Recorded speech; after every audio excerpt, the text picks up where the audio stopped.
안녕하세요. 유니스 북카페 유니스입니다. 오늘 소개해드릴 책은 유대인 학살의 사건을 통해 악의 평범성을 이야기하는 책. 한나 아렌트의 예루살렘의 아이 희망입니다.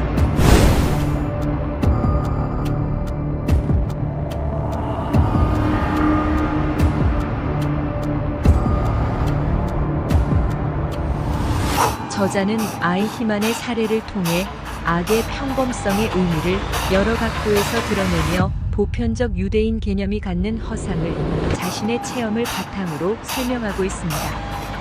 그럼 책 속으로 들어가 보겠습니다.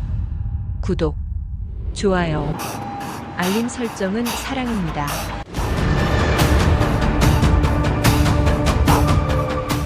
한나 아렌트는 독일의 작가이자 철학자이다. 하이델베르크 대학교의 실존 철학자 야스퍼스의 지도 아래 1929년 사랑 개념과 성 아우구스티누스라는 논문으로 박사학위를 받았다. 1933년 히틀러 정권의 출범으로 생존의 위기를 느낀 그녀는 파리로 이주하여 반나치 운동을 하며 지내던 중 1940년 프랑스가 독일에 함락되자 미국으로 망명하여 뉴욕에 정착한 후 생을 마칠 때까지 미국 시민으로 살았다. 그는 1958년 인간의 조건으로 정치 철학자의 입지를 굳혔으며 1963년 나치 전범 아돌프 아이히만의 재판 과정을 담은 예루살렘의 아이히만에서 악의 평범성이라는 개념을 발전시켜 큰 반향을 일으켰다. 나는 괴물이 아니다. 나는 단 한 사람도 내 손으로 죽이지 않았다. 나치 친위대 중령인 아돌프 아이히만. 그의 재판을 참관한 당대 최고의 지성의 통찰. 평범한 그 누구도 악이 될 수 있다. 나치 전범의 문제적 공판 기록서 예루살렘의 아이히만. 독일은 1차 세계대전 이후 정치적 경제적 혼란에 쌓인다. 히틀러 나치당은 유대인을 박해하고 차별함으로써 독일의 결속을 다지려 했다. 그렇게 자행된 유대인 대학살, 홀로코스트. 그 책임자의 한마디가 전 세계의 공분을 샀다. 2차 세계대전 당시 히틀러를 대표로 한 나치들의 전범들이 약 600만여 명의 유대인을 학살한다. 그 전범 중에 아돌프 아이히만이 있었다. 그는 1946년 도주 이후 이름도 직업도 바꾸며 15년을 숨어 지낸다. 그런데 그의 아들이 연인인 실비아에게 자기 아버지가 나치 친위 대원이었는데 숨어 살고 있다는 이야기를 한다. 실비아 가족은 신분을 숨긴 유대인이었던 것. 결국 이스라엘 정보기관인 모사드가 그 정보를 입수한다. 이스라엘의 최고 지도자는 죽여서라도 납치해 오라는 명령을 내렸다. 그렇게 아이히만은 도망친 지 15년 만에 아르헨티나에서 납치되었다. 이스라엘은 아이히만의 재판이 나치의 잔악성을 알리기 위한 상징적인 재판이므로 전 세계 37개국에 동시 생중계를 한다. 아이히만의 죄를 밝히다. 1961년 공판은 예루살렘에서 진행되었으며 아이히만은 무려 33차례에 걸쳐 신문대에 서게 된다. 15개 기소 항목 모두 유죄로 사형 선고를 받지만 그는 끝까지 당당했다. 저는 지시대로 했습니다. 명령을 따랐을 뿐입니다. 저는 죄가 없습니다. 저는 유대인을 죽이지 않았습니다. 당시 뉴요커라는 잡지사는 한나 아렌트에게 공판 기록을 재구성해서 연재해달라는 의뢰를 한다. 그래서 그는 33번 열린 재판을 꼼꼼히 보고 책으로 엮었다. 그것이 예루살렘의 아이히만이다. 한나 아렌트가 본 악의 평범성. 예루살렘의 아이히만이란 제목에서 우리는 아이히만에게 초점을 둔다. 정작 아이히만을 유명하게 만든 건 한나 아렌트이다. 이건 도저히 이해할 수도 없고 용서할 수도 없는 전례 없는 집단 학살 주범인데 막상 아이히만을 잡아놓고 보니 그저 평범한 사람이었다. 항상 상부의 명령에 따라 움직이고 맡은 일에 충실한 평범한 사람. 비판적 사고 없이 주어진 상황을 따라간다면 결과는 끔찍한 재앙일 수 있다. 이것이 유명한 악의 평범성의 개념이다. 사이코패스란 말이 유행처럼 우리들 가까이 있다. 저런 나쁜 짓을 하는 사람은 분명 사이코패스일 거야. 이것은 악한 자를 구분지으려는 방어 기제이다. 하지만 끔찍한 범죄를 저지른 사람 중 사이코패스는 일부에 불과하다고 한다. 악은 평범하다는 아렌트의 주장이 현실과 일치하는 듯하다. 책을 읽다 보면 문장들이 너무 밀도가 있어서 두세 문장 갈 때마다 뭔가 풍부한 생각을 하게 한다. 서독과 이스라엘의 관계, 당시의 정세나 국가 간 관계 등 밀도 높은 내용들이 담겨 있다. 한결같은 주장. 나는 무죄입니다. 아이히만은 중간 정도의 체격에 호리호리한 중년으로 근시에다 희끗희끗한 머리와 고르지 않은 치아를 지니고 있다. 살인죄, 인도적 범죄, 전쟁 범죄, 불법 조직 가담죄 등 15가지 죄목으로 기소된 아이히만. 나는 무죄입니다. 신 앞에서는 유죄라고 느끼지만 법 앞에서는 아니다. 나는 나치 독일의 군인 공무원이었다. 행정직을 맡았고 유대인들을 수송하라는 역할을 수행했을 뿐이다. 나는 상부에서 시킨 일을 했을 뿐이다. 그것은 우리 나치 독일에서는 합법이었다. 유대인 수송을 게을리하는 것은 주어진 임무를 저버리는 일이며 그건 불법이고 죄이다. 아이히만은 언제나 법률을 준수하는 시민이었다는 것이다. 그가 최선을 다해 수행한 히틀러의 명령은 법의 효력을 지니고 있었기 때문이다. 그러면서 기소장이 의미하는 바대로는 무죄라고 주장했다. 사람들은 경악을 금치 못했다. 정신과 의사 6명이 아이히만의 정신 상태를 진행했다. 그의 정신 상태는 좋은 이웃으로 결과가 나왔다. 이건 충격적인 결과였다. 아이히만의 정신은 지극히 정상이었다. 좋은 이웃, 좋은 아버지, 좋은 남편일 수 있는 사람이었다. 성직자가 볼 때는 매우 긍정적인 생각을 하는 사람이라고 발표되었다. 33번의 신문대의 선 아돌프 아이히만. 아이히만이 1급 전범이 된 이유와 평범한 인간이 악마가 될 수 있었던 원인은 책의 중간과 후반부에 서술되어 있다. 아이히만은 어떤 사람이었나? 그는 광산에서 일하는 평범한 노동자였다. 북오스트리아에 있는 전기 설비 회사 판매부에서도 2년 정도 재직했다. 1932년 4월 지인의 권고로 나치당에 가입하게 된다. 정치에는 관심이 없었으나 생계로 인한 가입이었다고 한다. 히틀러. 유대인 탄압의 시작. 히틀러는 처음부터 유대인을 죽이지 않았다. 하지만 단계적으로 유대인을 탄압하기 시작했다. 나치가 정권을 잡은 1933년, 히틀러는 독일 총리가 되자 일당 독재 체제를 확립한다. 유대인을 2급 시민으로 강등시키고 일반 대학 진입 금지와 졸업 역시 금지시켰다. 공직자도 될 수 없고 이미 돼 있는 사람들을 축출했으며 일반 직장도 다닐 수 없게 완전히 차별을 두어 고립시켰다. 1935년 히틀러의 인기는 최고점을 찍었다. 1933년에서 1938년까지 프랑크푸르트 남쪽에 있는 뉘른베르크에서 나치 전당대회가 열렸다. 그곳에서 히틀러가 통과시킨 법이 뉘른베르크법이다.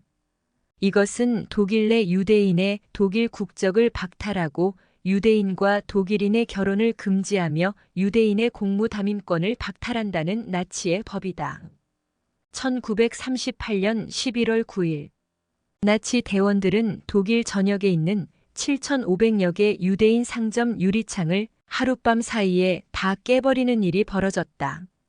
유대인 상점을 약탈하고 방화를 저지른 것이다. 그래서 그날을 유리의 밤, 수정의 밤이란 이름으로 크리스탈 나흐트라 불렀다 한다. 유대인을 수용소로 보낸 효과적인 방법. 유대인 소유 상점들의 유리창 파괴. 이 사건으로 독일 내 거주하고 있던 유대인들을 무조건 추방하려는 나치당의 조치가 시작되었다. 이때부터 조직적으로 유대인을 추방하거나 수용소로 보내기 시작한다. 이때 아이히만이 맡은 역할이 수송 담당이었다. 아이히만은 아주 효과적으로 유대인을 국외로 추방하고 수용소로 보낼 수 있는 협동작업 라인을 구축하며 독일에서 추방 내지는 수용소로 강제 이주시키는 역할을 하게 된 것이다. 더 충격적인 사실은 이 모든 일을 독일인만 한 것이 아니었다는 것이다. 수많은 유대인들을 수용소로 보내는 것이 가능했던 이유는 유대인들의 도움 때문이었다고 한다. 유대인 공동체 완장찬 사람들과 별표를 단 사람들이 자기 민족을 판 행위를 한 것이다. 심지어 어떤 유대인은 자기가 수용소로 가는 동안 단 한 명의 독일인도 만나지 못했다고 했다. 유대인이 유대인을 죽음의 가스실로 보낸 잔인한 현실이었던 것. 유대인 장로회는 아이히만과 그의 부하들을 통해 각 열차를 채우는데 얼마나 많은 유대인이 필요한지에 대해 들은 다음 수송될 사람의 명단을 만들어 주었다. 이런 가운데 아이히만은 일말의 죄책감도 없이 엄청난 자부심을 가졌다고 한다. 이유는 이 나라를 떠나는 것이 모든 유대인에게 이익이었다. 그로 인해 그는 기쁘게 일했다는 것이다. 최종 해결책. 학살. 히틀러는 당시 프랑스 식민지였던 마다가스카르에 유대인들을 수용하려 했다. 그 책임자는 아이히만이었다. 그런데 문제는 수백 명의 유대인을 이송, 거주하기 위해서는 행정, 과정, 예산이 너무 막대했다. 그래서 히틀러는 수용 계획을 바꾸게 된다. 최종적 해결 방안인 절멸을 택한 것이다. 가장 빨리, 가능한 많이 태워 없앤다는 홀로코스트. 이것은 제2차 세계대전 중 나치 독일이 자행한 유대인 대학살이었다. 뉘른베르크법을 만들어 유대인을 배척하고 집단 수용소를 지은 후 강제 노역을 시켰으며 화물열차에 실어 집단 학살 수용소로 이동하였다. 나치 독일의 최종적 목표는 유대인의 완전한 제거였다. 아이히만은 이 모든 것들을 히틀러로부터 문서로 받는다. 이때 아이히만은 처음으로 동요하기 시작했다고 한다. 인간적으로 몇 시간 동안 앉아 아무 말도 하지 않았다고 한다. 나치는 이런 실무자들이 동요하지 않기 위해서 학살이라는 단어는 절대 문서에 쓰지 않았다고 한다. 학살을 지칭하는 암호로 최종 해결책, 이송을 지칭하는 암호로는 재정착. 이런 식으로 표현을 유화시켰다. 지옥을 본 아이히만. 유대인 전문 이송가로 유명해진 아이히만은 1941년 폴란드로 발령을 받게 된다. 폴란드 서부 지역의 학살센터를 조사하러 가게 된 아이히만. 그는 결정적으로 충격을 받아 일에 대한 회의감을 느낀다. 그곳의 수용소는 충격적이었다.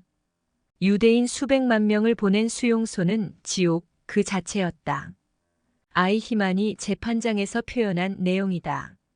제가 평생 동안 본 것 중 가장 끔찍한 광경을 보았습니다. 트럭은 넓게 파인 구덩이 앞으로 가서 문을 열었고 그리고 시신들이 쏟아져 나왔습니다. 마치 그들이 살아있는 것처럼 그들의 사진은 아주 유연했습니다. 그들은 구덩이 속으로 던져졌고 한 민간인이 치과용 집게를 가지고 이빨을 뽑는 것을 볼 수 있었습니다. 아이히만은 살면서 유대인을 미워한 적도 원한을 품은 적도 없었다. 직접 죽인 적도 없었다. 그저 사무적인 일만 했을 뿐이다. 딱 한 번 유대인에게 미안했던 적이 있다. 아이히만이 무엇인가 양심에 걸렸다면 그것은 살인이 아니라 유대인 공동체의 수장 요제프 레벤 헤르츠 박사의 따귀를 때린 점이다. 이렇게 여린 사람이 이런 지옥의 현장을 보고 멘탈이 붕괴된 것. 하지만 1942년 1년 만에 죄책감은 사라졌다. 죄책감은 어떻게 사라졌나? 베를린 외곽 반제에서 열린 반제회의 때 일이다. 히틀러의 최측근 나치당의 고위 관계자들 15명이 모인 회의에 아이히만은 서기로 참석하게 된다. 아이히만의 입장에서는 굉장히 영광스러운 자리였다. 참석자들은 담담하게 유대인 절멸을 논의하였다.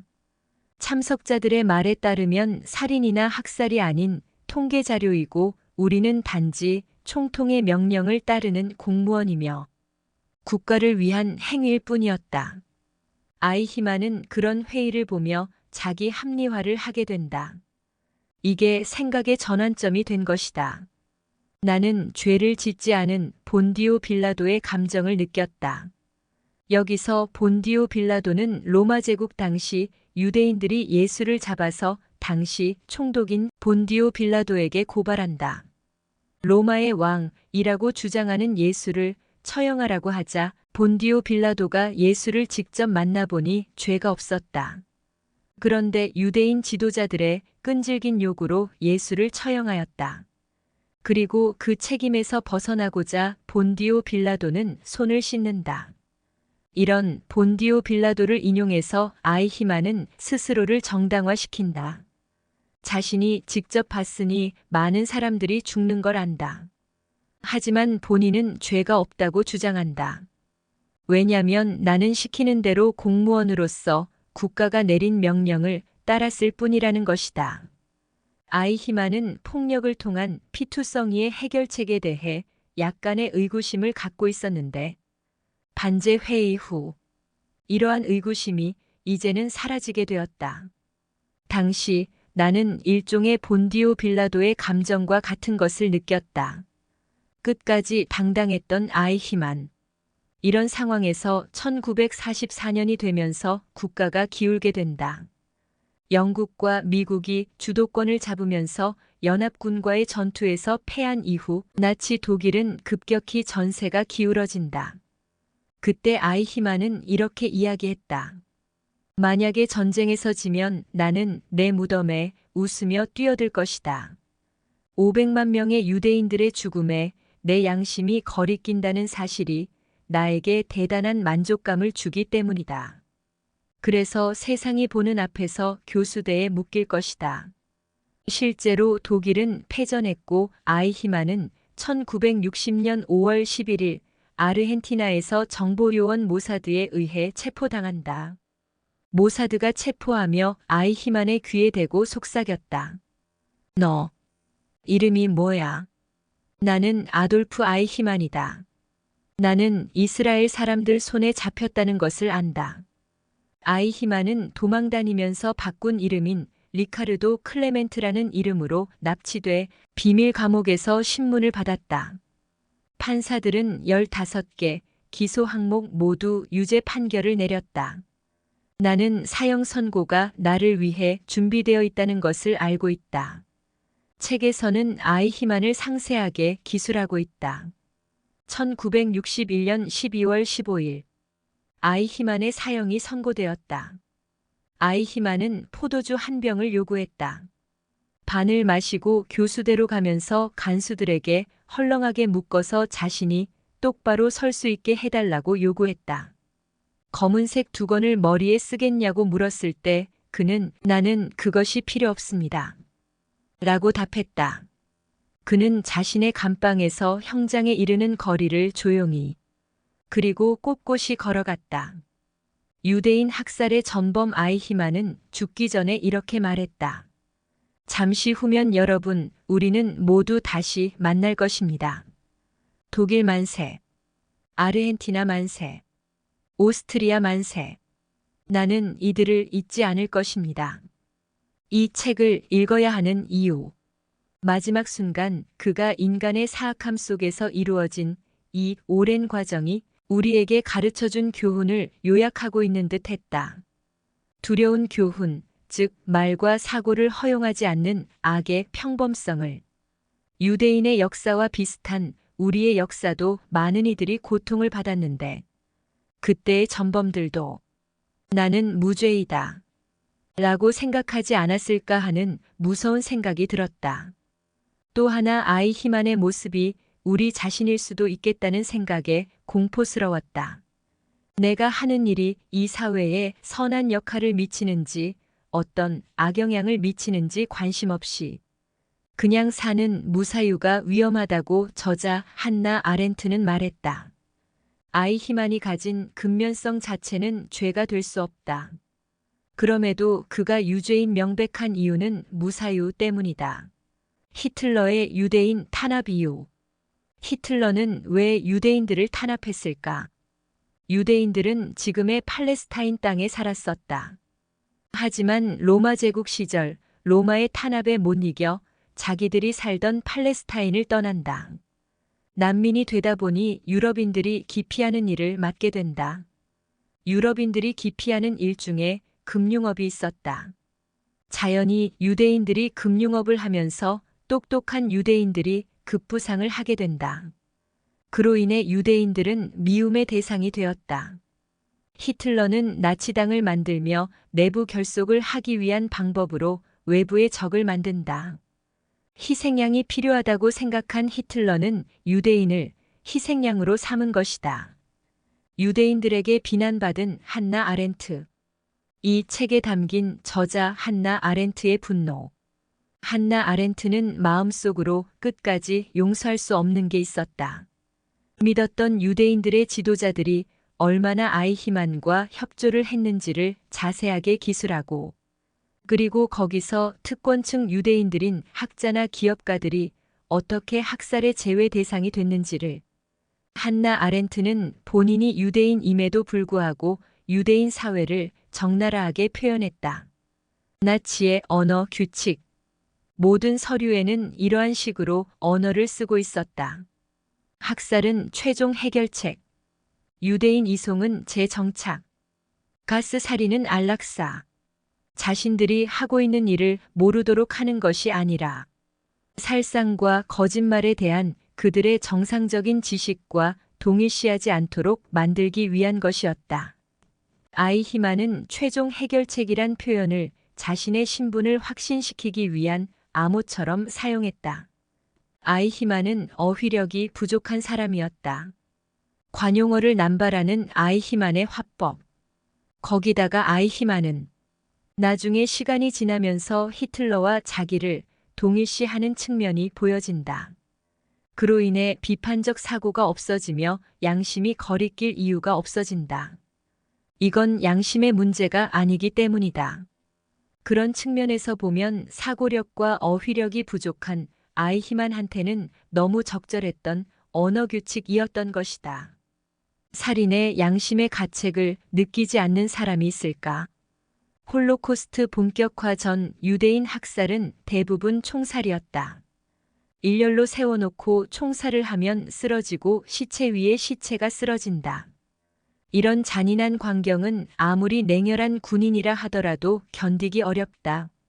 그래서 찾은 방법이 가스실 대량 학살인 홀로코스트이다. 가스실 운영마저도, 가스실로 데려가는 사람도, 나중에 시신을 처리하는 사람도 모두 유대인을 이용했다고 한다. 독일의 히틀러 나치 정권은 마지막 남은 양심마저도 무너져버린 셈이다. 그렇게 도덕적인 양심과 거리감을 없애버렸다. 죽음의 천사. 요제프 맹겔레. 가혹했던 그날의 기록, 이게 악마이다. 요제프 맹겔라는 독일 친위대 장교이자 아우슈비츠 강제수용소 의사이다. 그는 유대인의 삶과 죽음을 판단하는 판단자였다. 젊은 남성과 여성들은 노동력으로, 노약자나 환자들은 가스실로 보냈다.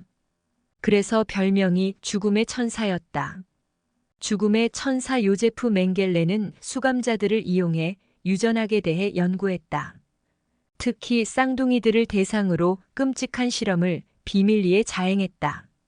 맹겔라가 행한 세균학 실험은 쌍둥이 가운데 한 명에게 세균을 주입하여 죽으면 나머지도 죽여 두 시체의 장기들을 비교하는 것이었다. 어떤 쌍둥이들은 죽을 때까지 얼마만큼 혈액을 뽑을 수 있는지를 확인하는 실험에 사용되기도 했다. 맹겔레는 쌍둥이의 혈관과 기관들을 붙여 샴쌍둥이를 만들려고 시도했다. 이 쌍둥이들은 극심한 고통 때문에 밤낮으로 울다가 상처에 궤적가 생겨 3일 만에 죽었다. 한나 아렌트는 이렇게 이야기한다. 우리가 수많은 연구를 했지만 설명할 수도 없고 이해할 수도 없다. 나의 평생의 과제는 이 사건을 이해하는 것이다. 어떻게 이런 게 가능한지를. 요제프 맹겔레는 끝내 체포하지 못했다. 그는 파라과이로 도주하였고 이후 도피 생활을 하다가 브라질에 정착했다고 한다. 수영 도중 심장마비로 사망한 맹겔레는 이렇게 천수를 다 누렸다. 아우슈비츠 수용소 안내인의 말이다. 그 당시에 마취도 없이 이루어진 수많은 생체 실험으로 엄청나게 의학기술이 발전했고 그 혜택을 지금의 우리가 누리고 있다는 것이다. 우리 가족이 내가 지금 이렇게 건강하게 살 수 있는 건 그 당시 죽어간 유대인들과 수많은 사람들의 죽음이 밑바탕이 됐다는 것이다. 그래서 그 죽음을 우리는 기억해야 한다. 아이히만 재판장에 서다. 거의 전적으로 유대인 문제에 관여한 사람. 자신의 역할이 유대인을 파멸시키는 것이었던 사람. 이 사악한 정권이 확립되는 과정에서 자신의 역할이 유대인으로 제한되어 있던 사람은 오직 한 사람.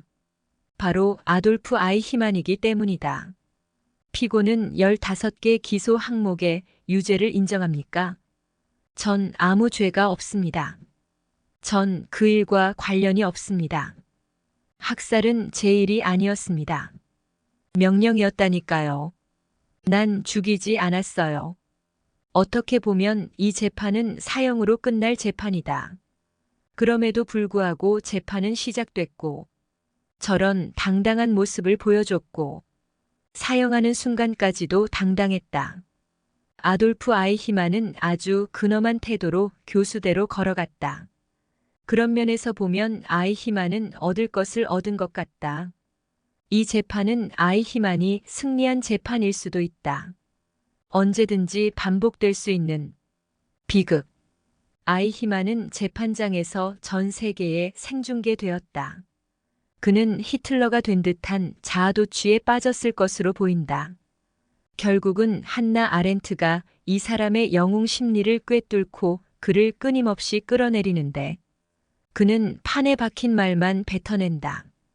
죽는 순간에도 나는 죽음 이후의 삶은 믿지 않는다. 그리고는 잠시 후면 우리는 모두 다시 만날 것입니다. 라는 말을 남긴다. 히틀러의 전체주의 정권. 스탈린의 전체주의 정권이 붕괴하고 사라졌다고 해서 전체주의 자체가 사라지는 것은 아니다. 전체주의적인 경향은 언제 어디서든지 다시 돌아올 수 있다. 유대인을 도와준 사람들. 아이히만과 대비되는 인물 오스카 쉰들러. 쉰들러는 처음부터 좋은 사람이 아니었다. 전형적인 독일의 자본가였던 쉰들러는 아첨을 잘하는 사람이었다. 나치에 잘 봐달라고 부탁해서 유대인 소유였던 공장을 얻게 된다. 어느 날 유대인들을 보고 정신을 차린 쉰들러는 유대인들을 조금씩 빼낸다. 1200명에 가까운 유대인들을 구출한 것이다. 이것이 영화화된 쉰들러 리스트이다. 이런 게 희망이다. 악의 평범성과 선의 평범성. 그땐 그럴 수밖에 없었다. 라고 하지만 그럼에도 불구하고 인간은 이것을 뛰어넘는 의사결정을 제법 많이 한다. 티베트의 정치 지도자 달라이 라마가 한 말 중에 이 세상에서 잔인한 일이 하나 발생할 때마다 수백 가지의 소소한 친절과 유대가 생겨난다. 라는 말이 있다. 독일 국민들이 나치에 순종한 이유. 8천만 명이 넘는 독일 국민이 나치 정권에 순종하고 복종했다. 왜 독일 국민들은 저항하지 않았나? 독일 문화에서 찾을 수 있는 답이 있다. 독일 속담에 자전거 타는 사람 이야기가 있다. 자전거 타는 사람의 모습은 고개를 숙이고 발로 페달을 꽉꽉 밟는다. 이 말인즉슨 위로는 숙이고 아래로는 밟는 권위주의적인 사람을 비유한 말이다. 이런 말이 일상 용어로 쓰일 정도로 권위주의적 문화가 지배적이었다. 아이히만은 왜 명령에 복종했을까? 그는 이렇게 대답했다. 어느 누구도 이것이 잘못됐다고 말해주지 않았다. 총통인 히틀러가 선악을 안다. 나는 지시대로 따랐을 뿐이다. 반성하는 독일의 모습. 독일의 역사 교육은 초등학교 5학년 때부터 진행된다고 한다. 다하우 수용소는 1933년 나치에 의해 세워진 최초의 강제 수용소이다.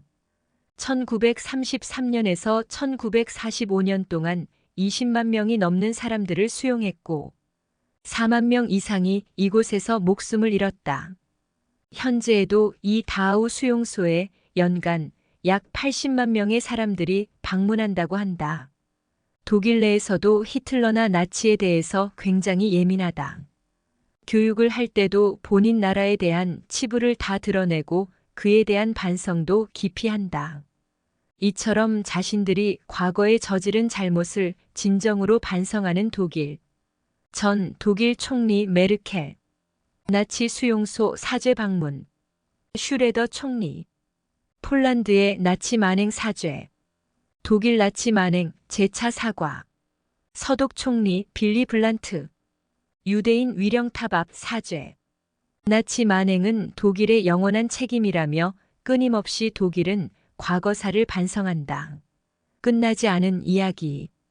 브룬일 때 폼젤이 쓴 어느 독일인의 삶에 이런 구절이 있다. 폼젤도 나치의 만행은 종전이 된 이후에 알았다고 썼다. 자신이 맡은 일에서 어떻게든 잘해보려고 노력하는 것이 그렇게 잘못되고 이기적인 일인가요? 그게 설사 남에게 피해를 주는 일이란 걸 알았다고 하더라도 말이에요. 하지만 그걸 알고서 누가 그랬겠어요? 우리는 근시안적이었고 무관심했어요. 그것은 내 책임이 아니에요. 난 아무것도 하지 않았고 잘못한 것 같은 느낌도 들지 않았어요. 난 정치에 관심이 없었고 나이가 들고 나서야 정치에 관심이 생겼어요. 이렇게 정치에 대한 무관심이 사실 나치에 대한 원인이 되기도 한 것이었다. 그런 걸 반성하게 된다. 혹시 나도 정말 먹고 사느라 시간이 없어서 정치적으로 무관심했기 때문에 나는 잘못이 없다라고 말하게 되지 않을까 하는 경각심을 갖게 됐다. 우리가 1945년에 2차 세계대전이 끝나고 이 재판이 끝난 지도 수십 년이 지났다. 하지만 이 일은 우리 곁에 생생하게 살아있고 여전히 우리 곁에 존재하는 일이다. 나치의 만행이 끝나고 78년이 흐른 지금 제2의 아이히만이 되지 않기 위해 우리는 무엇을 해야 하는가?